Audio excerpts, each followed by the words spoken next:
ಭೂಮಿಗೆ ಅಷ್ಟೇ. ಈ ಅಜಿತ್ ಗೊತ್ತು, ಮಂಡ್ಯಗೆ ಗೊತ್ತು. ಚಿರಾ ನಿನ್ನ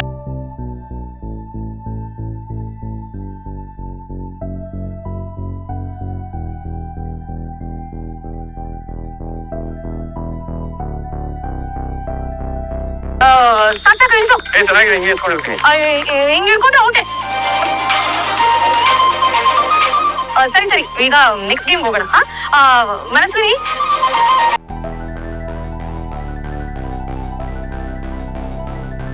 ಓಕೆ, ಗೇಮ್ ಎಕ್ಸ್ಪ್ಲೇನ್ ಮಾಡ್ತೀನಿ. ನಿನ್ ಕಣ್ಣು ಬ್ಲೈಂಡ್ ಫೋಲ್ಡ್ ಆಗಿರುತ್ತೆ, ಈ ಕುಂಕುಮ ನಿನ್ ಕೈಯಲ್ಲಿರುತ್ತೆ, ಭೂಮಿ ನಮ್ಮೆಲ್ಲರೂ ಮಧ್ಯೆ ಎಲ್ಲೋ ಇರ್ತಾರೆ. ನೀನು ಈ ಕುಂಕುಮನ ಭೂಮಿನ ಹುಡ್ಕೊಂಡು ಹೋಗಿ ಅವಳ ಹಣೆಗೆ ಹಚ್ಬೇಕು. ನೀನ್ ಈ ಕುಂಕುಮನ ಹಚ್ಚಿ ಲೈಫ್ ಲಾಂಗ್ ನಾನ್ ನಿನ್ ಜೊತೆನೆ ಇರ್ತೀನಿ ಅಂತ ನಮ್ಗೆ ಭಾಷೆ ಕೊಡ್ಬೇಕು. ಮಾತೆ ತಪ್ಪಾರ್ದು. ಭಾಷೆ ಕೊಡು.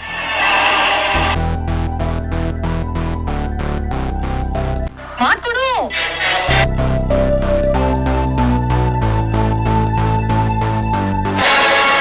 ಓಕೆ, ಗೇಮ್ ಸ್ಟಾರ್ಟ್ ಮಾಡೋಣ.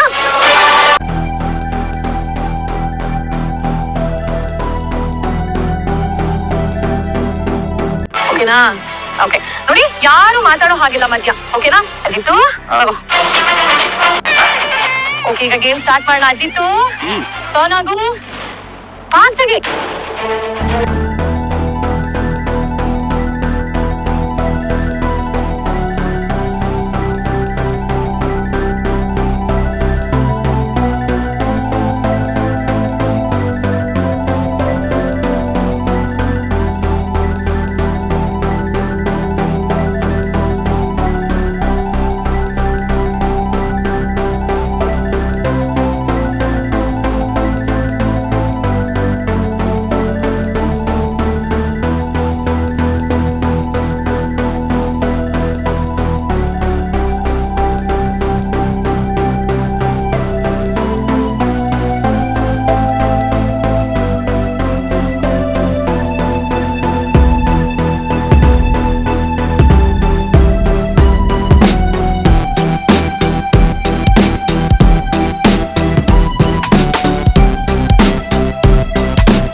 ಇನ್ನೊಂದ್ಸಲ ಈ ರೀತಿ ಮಾಡಿದ್ರೆ ನಾಲ್ಕು ಪಾಸ್ ಬಿಡ್ತೀನಿ ನೋಡಿ. ಎಲ್ಲರೂ ಖುಷಿಯಾಗಿ ಹ್ಯಾಪಿ ಆಗಿದ್ದೀವಿ, ಸೆಲೆಬ್ರೇಟ್ ಮಾಡ್ತೀವಿ. 4th ಮಂತ್ ಆನಿವರ್ಸರಿ ಮಾಡ್ತೀವಿ. ಸುಮ್ಮನೆ ಮನೆಗೆ ಬೈಕೊಂಡು ಕೆಲವು ಒಳ್ಳೆದಕ್ಕೆ ಆಯ್ತು. ಒಂದು ಹ್ಯಾಪಿ ಎಂಡಿಂಗ್ ಇರಲೇಬೇಕಲ್ಲ. ಕೇಕ್ ಇನ್ನೇ ಇಟ್ಟಿದ್ದಾಳ ಅಪೇಕ್ಷಾ. ಪದವಿಕಾ, ಕೇಕ್ ತಗೊಂಡ್ಬಂದ್ಬಿಡ್ತೀರಾ?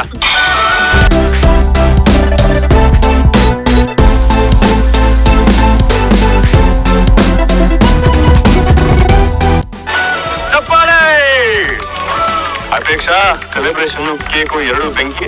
ಕೇಕ್ ಬೇಡ?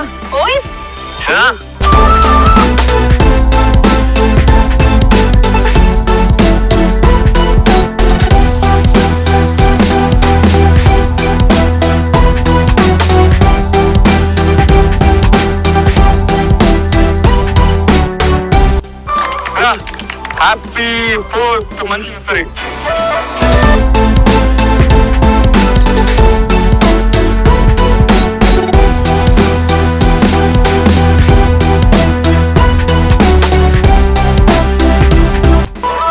ಅಪೇಕ್ಷೆ ಏನ್ ಟೇಸ್ಟ್ ಇರೋದಾ ನಿಂಗೆ?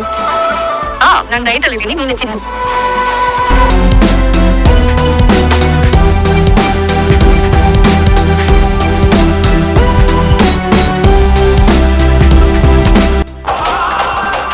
ಎಂತ ಕೆಲಸ ಮಾಡ್ಬಿಟ್ಟಪ್ಪ ನೀನು? ಆಟ ಆಟ ಆಗಿರ್ಬೇಕೆ ಹೊರತು ಹುಡುಗಾಟ ಆಗ್ಬಾರ್ದು. ಒಂದ್ ವೇಳೆ ಅಜಿತ್ತು ಭೂಮಿಗಿರೋ ಗುಂಪನ್ನ ಮನಸ್ಸಿಗೆ ಇಟ್ಟಿದ್ರೆ? ಅಯ್ಯೋ, ಇವಾಗ ಇಟ್ಟಿಲ್ವಲ್ಲ ಬಿಡಿ ಮಾವ, ನಾನೇನೋ ತಮಾಷೆ ಮಾಡ್ದೆ ಅಷ್ಟೇ. ತಮಾಷೆನಾ? ತೆಗೆದು ನಾನು ಪಾಸ್ ಬಿಡ್ತೀನಿ. ಇಂಥ ವಿಚಾರದಲ್ಲಿ ಯಾರಾದ್ರೂ ತಮಾಷೆ ಮಾಡ್ತಾರ? ನೀವ್ ಮಾಡಿದ ಕೆಲಸಕ್ಕೆ ನಮ್ಮೆಲ್ಲರಿಗೂ ಎಷ್ಟು ಟೆನ್ಷನ್ ಆಗಿತ್ತು ಗೊತ್ತಾ? ಅಜಿತ್ ಭೂಮಿನ ಎಷ್ಟು ಪ್ರೀತಿಸ್ತಾನೆ ಅಂತ ಗೊತ್ತಿದ್ರು ಇಂಥ ಗೇಮ್ನೆಲ್ಲ ಯಾಕೆ ಪ್ಲಾನ್ ಮಾಡ್ಬೇಕಾಗಿತ್ತಪ್ಪು? ಇನ್ಯಾವತ್ತೂ ಇಂಥ ಹುಡುಗಾಟ ಆಡಕ್ ಹೋಗ್ಬೇಡಿ. ಅಲ್ಲಕಂದ, ಇವಳಿಗಂತೂ ಬುದ್ಧಿ ಇಲ್ಲ. ಅಟ್ಲೀಸ್ಟ್ ನಿನಗಾದ್ರೂ ಬುದ್ಧಿ ಇರ್ಬೇಕಲ್ವಾ? ಹಾಗ ಮಾಡ್ತಾರೆ, ಅರ್ಥ ಮಾಡ್ಕೊಬೇಕು ತಾನೆ ನೀನು. ಅಲ್ಲಪ್ಪ, ಅದು ಅಪ್ಪು ಆ ಆಟ ಆಡ್ಬೇಕು ಅಂತ ತುಂಬಾ ಜೋಶಲ್ಲಿದ್ಲು.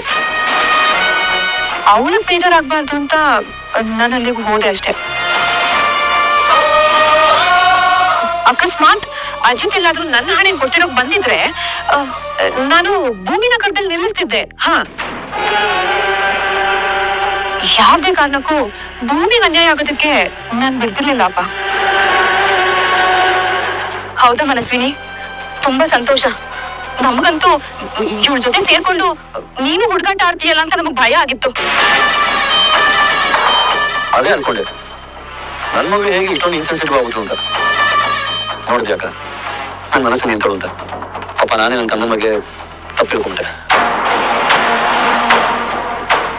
ನೋಡ್ಕಲ್ಲ, ಇನ್ಯಾವತ್ತು ಇವಳು ಮಾತು ಕೇಳ್ಕೊಂಡು ಈ ರೀತಿಯೆಲ್ಲ ಹುಡುಗಾಟ ಆಡ್ಬೇಡ, ಸರಿನಾ? ಏ ಅಪ್ಪು, ದಿನ ಎಲ್ಲ ಮನಸ್ವಿನಿ ಜೊತೆ ಇರ್ತೀಯಲ್ಲ, ಅವಳನ್ನ ನೋಡಿ ಕಲ್ತ್ಕೊಳೆ. ಅದ್ ಯಾವಾಗ ನಿಂಗೆ ಒಳ್ಳೆ ಬುದ್ಧಿ ಬರುತ್ತೋ ಏನೋ, ಎಲ್ಲ ನನ್ ಕರ್ಮ.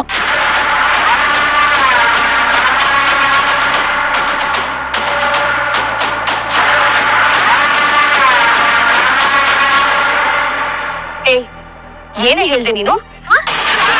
ನಮ್ಮ ಮಂಜು ಬಲ್ಲು ನೀನೇ ನನ್ನ ತಮ್ಮನ ಕೈ ಹಿಡಿದ್ರು ಪರವಾಗಿಲ್ಲ, ಒಟ್ನಲ್ಲಿ ಆ ಭೂಮಿ ಮನೆಯಿಂದ ಆಚೆ ಹೋಗ್ಬೇಕು ಅಂತ ನಾನ್ ಕಾಯ್ತಿದ್ದೀನಿ. ನೀನ್ ನೋಡಿದ್ರೆ ನನಗೆ ಉಲ್ಟಾ ಹೊಡೆದ್ಬಿಟ್ಟೆ ಅಲ್ಲ. ವಾವ್, ಅಯ್ಯೋ ಗಾಡ್ ಪ್ರಾಮಿಸ್ ಇಲ್ಲ ಅಪ್ಪು. ಅಪ್ಪ ಮತ್ತೆ ಅತ್ತೆ ಎಷ್ಟು ಕೋಪದಲ್ಲಿದ್ರು ಅಂತ ನೋಡ್ದೆ ತಾನೆ. ಅವ್ರ ಕೋಪ ತಣ್ಣಗ್ ಮಾಡೋದಕ್ಕೆ ನಾನು ಆತರ ಹೇಳ್ದೆ ಅಷ್ಟೇ. ನಿನ್ ಜೊತೆಗೆ ನಾನ್ ಯಾವ ಡಬಲ್ ಗೇಮು ಆಡಿಲ್ಲ, ಮಾಡೋದು ಇಲ್ಲ. ಹಿಂದೆ ನಾನೇ ನಿನ್ನ ಒಂದ್ಸಲ ಕೇಳಿದ್ದೆ, ನಿನ್ ತಮ್ಮನ್ನ ನಾನ್ ಲವ್ ಮಾಡಿದ್ರೆ ನಿನಗೇನಾದ್ರೂ ಪ್ರಾಬ್ಲಮ್ ಇದೆಯಾ ಅಂತ. ಆಗ ನೀನೇ ನನಗೆ ಹೇಳಿದ್ದೆ, ಅಂಜು ಮತ್ತೆ ನೀನು ಇಬ್ರಲ್ಲಿ ಯಾರು ನನ್ ಮದುವೆ ಆದ್ರೂ ನಿನಗ್ ತೊಂದ್ರೆ ಇಲ್ಲ ಅಂತ. ಆದ್ರೆ ನಾನ್ ನಿಜಕ್ಕೂ ಅಜಿತ್ನ ಲವ್ ಮಾಡ್ತಿದ್ದೀನ ಅಂತ ನಿನ್ನ ಯಾವತ್ತೂ ಕೇಳಿ ಕ್ಲಾರಿಟಿನೇ ತಗೊಂಡಿಲ್ಲ. ಈಗ ನಾನು ನಿನಗೆ ಕ್ಲಾರಿಟಿ ಕೊಟ್ಬಿಡ್ತೀನಿ. ನನಗೆ ಅಜಿತ್ ಮೇಲೆ ಈ ಕ್ಷಣಕ್ಕಂತೂ ಲವ್ ಇಲ್ಲ. ಆದ್ರೆ ನಿನ್ ಫ್ಯೂಚರ್ಗೋಸ್ಕರ, ನಿನ್ ಖುಷಿಗೋಸ್ಕರ ನಾನು ಅಜಿತ್ ಮದ್ವೆ ಆಗ್ಬೇಕು ಅಂದ್ರೆ ಅದಕ್ಕೆ ಅಪೋಸ್ ಮಾಡಲ್ಲ. Please trust me.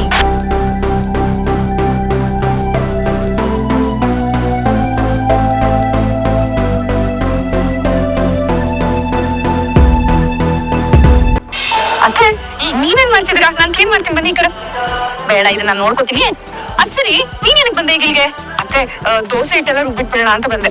ಅಯ್ಯೋ ಭೂಮಿ, ಇಡೀ ದಿನ ಏನಾದ್ರೂ ಒಂದ್ ಕೆಲ್ಸನೇ ಮಾಡ್ತಿರ್ತೀಯಲ್ಲ. ನೀನ್ ಏನು ಮಾಡ್ಬೇಡ, ಈ ಕಿಚನ್ ಕೆಲಸ ನಾನು ನೋಡ್ಕೋತೀನಿ, ನೀನ್ ಹೋಗಿ ರೆಸ್ಟ್ ಮಾಡ್ಬೋದು.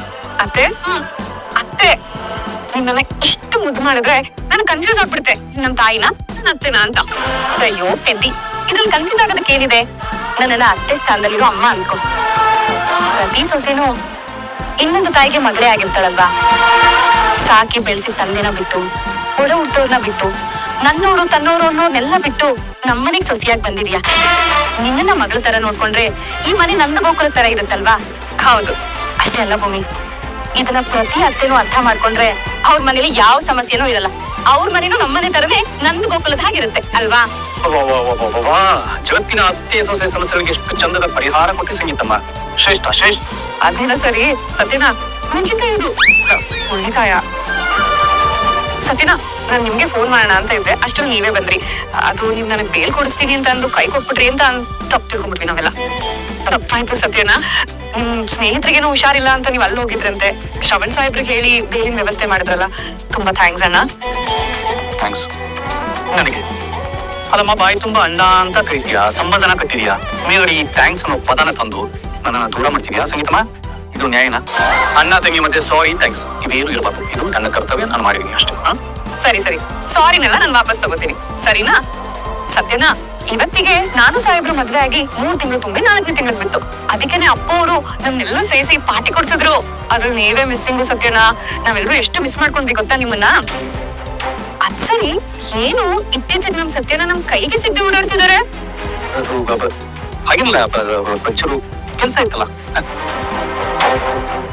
ಸತ್ಯನಾ, ನಮ್ ಫ್ರೆಂಡಿಗೆ ಹುಷಾರಿಲ್ಲ ಅಂತ ಹೋದ್ರಲ್ಲ, ಹೇಗಿದ್ದಾರೆ ಅವ್ರು ಇವಾಗ? ಅವರು ಹುಷಾರಾಗಿದ್ದಾರೆ, ಏನ್ ತೊಂದ್ರೆ ಇಲ್ಲ. ಆದ್ರೆ ನಮ್ ಸತ್ಯನ ನಗು ಬೇರೆ ಏನೋ ಹೇಳ್ತಿದ್ಯಲ್ಲ. ಏನು ಏನ್ ಹೇಳ್ತೀರಿ? ಅವ್ರು ಹುಷಾರಿಲ್ಲ ಅಂತ ನೀವ್ ಅವ್ರನ್ನ ಆರೈಕೆ ಮಾಡಕ್ ಹೋದವ್ರು ನೀವು. ಹಾಗಿದ್ಮೇಲೆ ಯಾರೋ ಸ್ಪೆಷಲ್ ಫ್ರೆಂಡ್ ಅಂತ ಅನಿಸ್ತಿದೆ. ಸತ್ಯ, ನೀವು ಬಂದಿದ್ದು ಒಳ್ಳೇನಾಯ್ತು. ಒಂದು ನಿಮಿಷ ಬನ್ನಿ, ಹತ್ರ ಮಾತಾಡ್ಬೇಕು. ಏನ್ ಮಾತಾಡ್ಬೇಕು? ಸರಿ. ಅತ್ತೆ ಸಾಹೇಬ್ರನ್ನ ಕರೆದಿಲ್ಲ ಏನಂತ ಕೇಳ್ಕೊಡ್ತೀನಿ.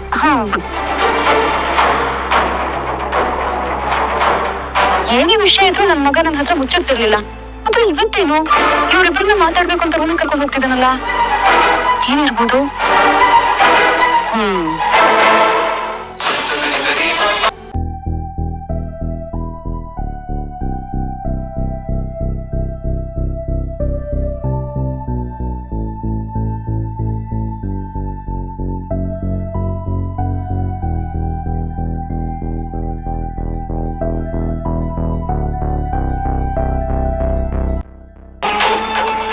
ವಾವ್ ಅಜ್ಜಿ, ಎಷ್ಟ್ ಚೆನ್ನಾಗಿದೆ ಕೃಷ್ಣನ್ ವಿಗ್ರಹ. ಇದು ಬರೀ ಕೃಷ್ಣ ಅಲ್ಲ, ಸಂತಾನ ಗೋಪಾಲ ಕೃಷ್ಣ. ಇದು ನಮ್ಮ ಮನೆಗೆ ತಲತಲಾಂತರಿಂದ ಬಂದಿರೋ ಗೋಪಾಲ ಕೃಷ್ಣ, ಗೊತ್ತಾಯ್ತಾ? ಆದ್ರೆ ಇಷ್ಟು ಚೆನ್ನಾಗಿರೋ ಈ ವಿಗ್ರಹನ ಇಲ್ಲಿ ಹಾಕಿದ್ದೀರಾ? ಹೊರಗಡೆ ಎಲ್ಲಾರ್ಗೂ ಕಾಣಿಸೋ ಇರ್ಬೋದು ತಾನೆ? ಇದು ಪೂಜೆ ವಿಗ್ರಹ. ಅದಕ್ಕೆ ಆಗಿರೋದು ನಿಯಮ ಇದೆ. ಮನಸ್ವಿನಿ, ಪ್ರತಿ ಕೃಷ್ಣ ಜನ್ಮಾಷ್ಟಮಿ ದಿನ ಇದಕ್ಕೆ ವಿಶೇಷವಾದ ಪೂಜೆ ನಡೆಯುತ್ತೆ. ಈ ಕೃಷ್ಣನ ಪೂಜೆ ಮಾಡಿದವ್ರಿಗೆ ಅವ್ರಿಗೆ ಮೊದಲನೇ ಮಗು ಆಗೋವರೆಗೂ ಅವ್ರ ಅಂಡರ್ ಅಲ್ಲಿ ಕೃಷ್ಣನ ಇಟ್ಕೊಳಕ್ ಕೊಡ್ತಾರೆ. ಮತ್ತೆ ಅದನ್ನ ಎಲ್ಲಿದ್ದು ಅಲ್ಲಿ ಇಟ್ಬಿಡೋದು. ಹಾಗಾದ್ರೆ ನಾಳೆ ಕೃಷ್ಣ ಜನ್ಮಾಷ್ಟಮಿ ಅಲ್ವಾ? ಯಾರ್ ಬೇಕಾದ್ರೂ ಈ ವಿಗ್ರಹಕ್ಕೆ ಪೂಜೆ ಮಾಡ್ಬೋದಾ? ಎಲ್ಲೂ ಅಲ್ಲ. ಈ ವಿಗ್ರಹದ ಪೂಜೆ ಮಾಡೋದು ಈ ಮನೆ ಹೊಸ ಸೊಸೆ, ಅಥವಾ ಇನ್ನು ಸಂತಾನ ಆಗದೆ ಇರೋ ಅಂತ ಸೊಸೆ. ಓ, ಅದ್ಯಾಕ್ ಹಾಗೆ? ಈ ಮನೆ ಹೊಸ ಸೊಸೆ ಮಡಲಲ್ಲಿ ಈ ಸಂತಾನ ಗೋಪಾಲ ಕೃಷ್ಣನ ಮಲಗಿಸಿ ಜೋಗುಳ ಹಾಡಿದ್ರೆ ಮುಂದಿನ ವರ್ಷದಷ್ಟರಲ್ಲಿ ಅವ್ರು ಇದೇ ರೀತಿ ಈ ಮುದ್ದಾದ ಕೃಷ್ಣನ್ ತರನೇ ಮಗು ಹುಟ್ಟುತ್ತೆ ಅನ್ನೋದು ಈ ಮನೆ ವಾಡಿಕೆ. ಶಾರದಾ ದೇವ್ಯಾನಿ ನನ್ ವಿಷಯದಲ್ಲಿ ಅದ್ ನಿಜ ಆಗಿದೆ. ಅಜ್ಜಿ ತಂದೆ ನನ್ ಮದ್ವೆ ಆಗಿದ್ದಿದ್ರೆ. ಅಮ್ಮ, ಯಾಕೆ ಬೇಜಾರ್ ಮಾಡ್ಕೊತಾ ಇದ್ಯಾ? ನನ್ ಸೊಸೆ ಭೂಮಿ ಇದ್ದಾಳಲ್ಲ, ಅವಳ ಕೈಲಿ ಸಂತಾನ ಗೋಪಾಲ ಕೃಷ್ಣ ಪೂಜೆ ಮಾಡ್ಸಿದ್ರೆ ಆಯ್ತು. ಆ ಹುಡುಗಿನ ನಾನಿನ್ನು ಸೊಸೆ ಅಂತ ಒಪ್ಕೊಳ್ಳಿಲ್ಲ. ಕೃಷ್ಣ ಜನ್ಮಾಷ್ಟಮಿ ಪೂಜೆನ ಅವ್ರು ಮಾಡೋದು ನನ್ಗಿಷ್ಟ ಇಲ್ಲ. ಯಾಕೆ ಪದೇ ಪದೇ ಈ ವಿಷಯ ಹೇಳಿ ಹೇಳಿ ನನ್ ಬಾಯಿ ಕಟ್ಟಾಗ್ತೀರಾ?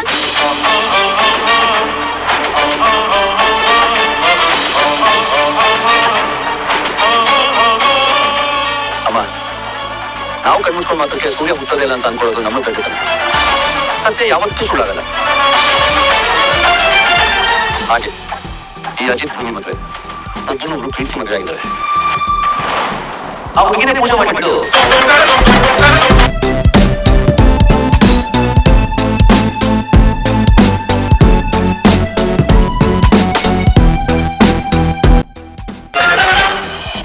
ಸುಮ್ಮನೆ ಯಾಕೆ ಅಕ್ಕನ ಮನಸ್ಸಿಗೆ ನೋವು ಮಾಡ್ತೀಯ? ತಮ್ಮ ಇಬ್ರು ಸೇರಿ ನನ್ ಬಾಯಿ ಕಟ್ಟಾಕ್ಬಿಡ್ತೀರಲ್ಲ, ಆಗ್ಲಿ ಅವಳ ಕೈಲೇ ಪೂಜೆ ಮಾಡಿಸಿ.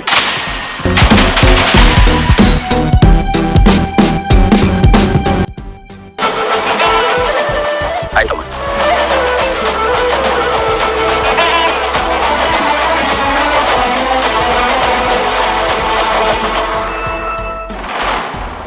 ಭೂಮಿ, ನಾಳೆ ಕೃಷ್ಣ ಜನ್ಮಾಷ್ಟಮಿ ಅಲ್ವಾ? ನಮ್ ಮನೆಯವರು ತಲೆಮಾರುಗಳಿಂದ ಪೂಜೆ ಮಾಡ್ಕೊಂಡ್ ಬಂದಿರೋ ಸಂತಾನ ಗೋಪಾಲ ಕೃಷ್ಣ ವಿಗ್ರಹನ ಅಜಿತ್ತು ನೀವಿಬ್ರು ಭಕ್ತಿಯಿಂದ ಪೂಜೆ ಮಾಡ್ಬೇಕು. ಆ ವಿಗ್ರಹನ ನೀವಿಬ್ರು ತೊಟ್ಲಲ್ಲಿ ಇಟ್ಟು ತೂಗ್ಬೇಕು. ಆಮೇಲೆ ಅದನ್ನ ನಿಮ್ ಮಡ್ಲಲ್ಲಿ ಮಗು ತರ ಮಲಗಿಸ್ಕೊಂಡು ಲಾಲಿ ಹಾಡ್ಬೇಕು. ಆಗ ನೋಡು, ಆ ಮುದ್ದಾದ ಕೃಷ್ಣನ್ ತರನೇ ನಿನ್ ಹೊಟ್ಟೆಲು ಆದಷ್ಟು ಬೇಗ ಒಂದ್ ಮುದ್ದಾದ ಮಗು ಹುಟ್ಟುತ್ತೆ. ನೋಡು, ಈ ಮಾತು ತಮಾಷೆ ಅಲ್ಲ. ಮುಂದಿನ ವರ್ಷದೊಳಗೆ ನೀವಿಬ್ರು ಸೇರಿ ಒಂದ್ ಮುದ್ದಾದ ಮಗುನ ಹೆತ್ಕೊಟ್ರೆ ಸರಿ. ಅರ್ಥ ಆಯ್ತಾ? ಏನೋ ನಂದು ಭೂಮಿಗೂ ಕಾಂಟ್ಯಾಕ್ಟ್ ಮಾಡಿದೆ. ಭೂಮಿ ನನಗೆ ಒಬ್ಳು ಒಳ್ಳೆ ಗೆಳತಿ ಅಷ್ಟೇ. ನನ್ನ ಮಗುಗೆ ಅವಳು ತಾಯಿ ಆಗೋಕ್ಕಾಗಲ್ಲ ಅಂತ ನನ್ನ ಮಗುಗೆ ಹೇಗೆ ಅರ್ಥ ಮಾಡಿಸ್ಬೇಕು? ಸಾಯಿಬ್ರಿಗೆ 1 ವರ್ಷದ ಒಪ್ಪಂದದ ಹೆಂಡತಿಯಾಗಿ ನಾನು ಹೇಗೆ ಅವ್ರ ಮಗುನ ನನ್ ಮಡ್ಲಲ್ಲಿ ಸೇರ್ಲಿ ಅಂತ ಕೊಟ್ಲಗಾಗ್ಲಿ. ಮುಂದಿನ ವರ್ಷ ಕೃಷ್ಣ ಜನ್ಮಾಷ್ಟಮಿ ವೇಳೆಯಲ್ಲಿ ನಾನು ಸಾಯಿಬ್ರಿಂದ ದೂರ ಹೋಗಿರ್ತೀನಿ. ನಾ ಅವ್ರ ಮಗು ನಾನು ಹೇಗೆ ಎತ್ಕೊಡ್ಲಿ ಕೃಷ್ಣ? ಈ ಪೂಜೆ ಭೂಮಿ ಮಾಡಲ್ಲ, ನನಗೂ ಇಷ್ಟ ಅಲ್ಲ. ನನಗೆ ಎಷ್ಟೆಷ್ಟು ತುಂಬಾ ಕೆಲಸ ಇರುತ್ತೆ. ಯಾಕೆ? ನಿಮ್ಗೆ ಎಷ್ಟು ಸಲ ಹೇಳಿದೀನಮ್ಮ, ನಾವು ಇನ್ನೂ ಏನೇನೆಲ್ಲ ಆಸೆ ಇಟ್ಕೊಂಡಿರ್ತೀವಿ. ನಿಮ್ಮ ಬಗ್ಗೆ ಮಗು ಕೇಳಿದ್ರೆ ಹೆಂಗಾಗುತ್ತಲ್ಲ? ಅಯ್ಯೋ, ಹಾಗಲ್ಲ ಮಗ್ನೆ. ಆ ದೇವ್ರ ಮಗು ಕೊಟ್ಟಾಗ ಬೇಡ ಅಂತ ಹೇಳ್ಬಾರ್ದು, ತಪ್ಪಾಗುತ್ತೆ ಕಣು. ಬೇಕು ಬೇಕು ಅಂತ ಬಯಸಿದ್ರೆ ಭಗವಂತ ಕೊಡೋದು ಕಷ್ಟ. ಏನಿಬ್ರು ಆ ಕಡೆ ನೋಡ್ತಾ ಇದ್ದೀರಾ? ಈ ವರ್ಷ ಭೂಮಿಗೆ ಪೂಜೆ ಕೂತ್ಕೊಳ್ಳೋದು ಅಂತ ಅಮ್ಮನ ಕಷ್ಟಪಟ್ಟು ಒಪ್ಸಿದೀನಿ. ನೀನ್ ನೋಡಿದ್ರೆ ಪೂಜೆ ಕೂತ್ಕೊಳ್ಳೋದು ಅಂತ ಹಠ ಮಾಡ್ತಿದ್ಯಲ್ಲ. ನೋಡು, ನನ್ ಮೇಲೆ ಗೌರವ ಇದ್ರೆ ಪೂಜೆ ಕೂತ್ಕೋ, ಇಲ್ಲ ಅಂದ್ರೆ ನಾನು ಏನ್ ಮಾಡ್ಬೇಕು ಅಂತ ನನಗೆ ಚೆನ್ನಾಗ್ ಗೊತ್ತು.